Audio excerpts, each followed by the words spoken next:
So I'm very pleased to be here today and share with you the results from a study that I run called the Ipsos Affluent Survey. It was known for many years as the Mendelsohn Affluent Survey.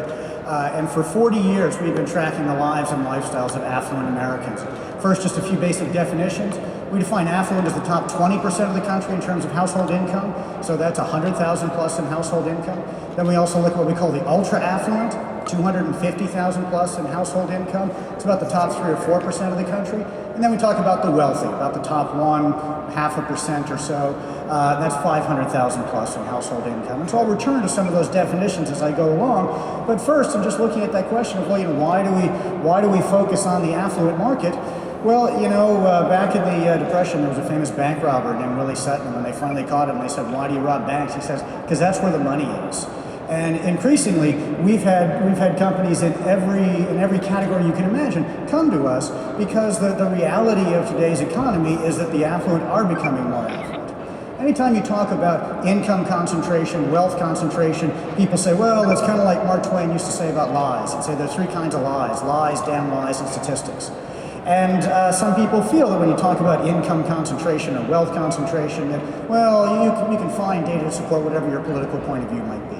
And what I find is that's really not the case. And so we look at the most objective sources of information available out there, and it's very clear that the affluent are becoming more affluent. If you do, for example, what we've done on this slide here is we take census data, we look at household income, we break it into quintiles or fifths, we adjust for inflation, we track it back over the past half century. What you find is pretty much all of the income growth over the past half century in this country has gone to the affluent, that top 20% of the country. And things are even more highly concentrated at the high end. If you look at the top 5% of the country, we've gone from having them be 168,000 in household income to now over 320,000 in household income. That's $150,000 per household. It's basically dropping to the bottom line available for discretionary spending. I'm going to blow through a lot of slides quickly here. I'd be happy to share any of these with you. But that's how it looks from an income point of view. If we look at it from an assets point of view, it's very much a similar story. So we analyze the data from the Survey of Consumer Finance. It's done by the government every 3 years. It's the gold standard study of where money is held in our society. And what we find is, if we just look over the past couple of years, this trend toward wealth concentration has continued to grow to the point where we now have 21% of the population, these affluents, hold 74% of the net worth. The ultra affluents, again, the 4% of Americans with 250,000 plus in household income, now hold almost half of the net worth.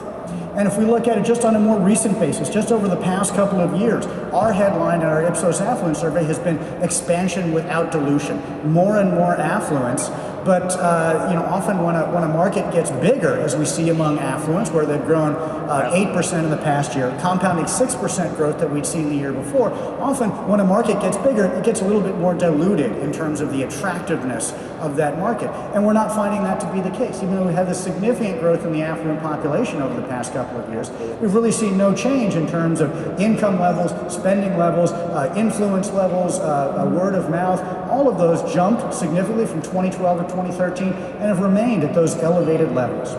So there's a lot of reason to be optimistic about looking at the affluent marketplace, looking at luxury more generally.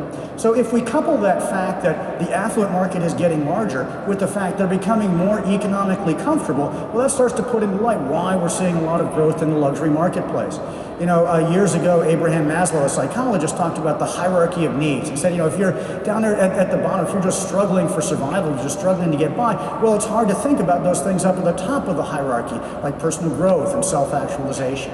Well, it's a similar kind of thing economically. When there was so much focus after the recession of just getting by, it was hard to think about luxury, even though many people at the very top of the economic spectrum weren't terribly affected by the recession personally.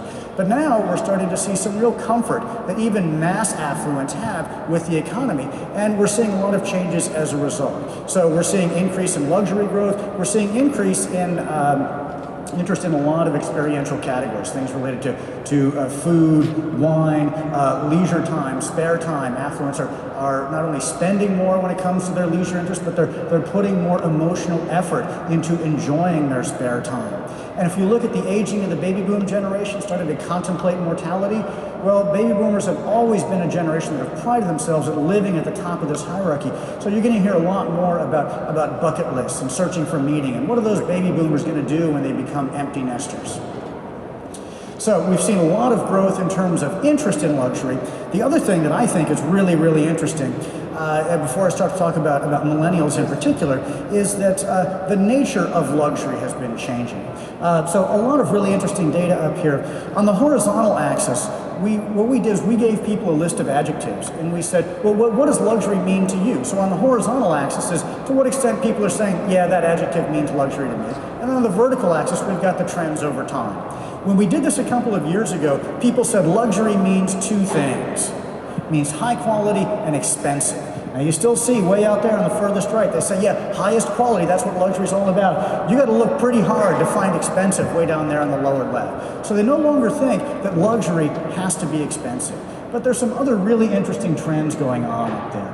Particularly if you look at all the items down in the lower left, those things that not many people say are luxury to them and that have been trending down, they're items like exclusive, status, privilege, refined, the kind of terms that marketers often make up to try to make their product sound so prestigious.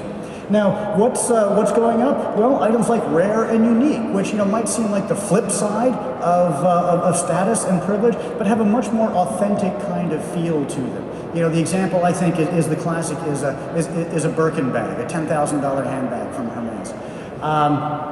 That is truly rare and unique, and it's because they are absolutely uncompromising in the quality of the materials, how much training an atelier needs to have before they'll even let them work on one of those. So it's not like they could make a million of them, but they're just making a few so that they can keep them exclusive for Martha Stewart and Posh Spice.